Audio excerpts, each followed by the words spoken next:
Word of the day, word of the day, it's the word of the day. What's the word of the day? Mindful. What do you think mindful means?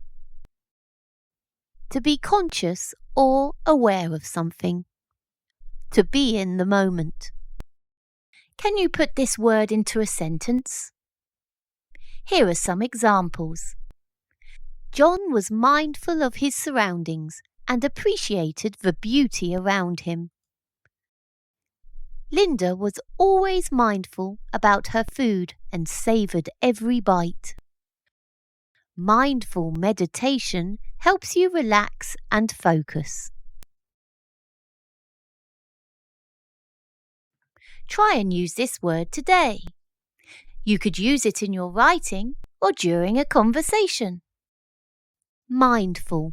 Word of the day, it's the word of the day.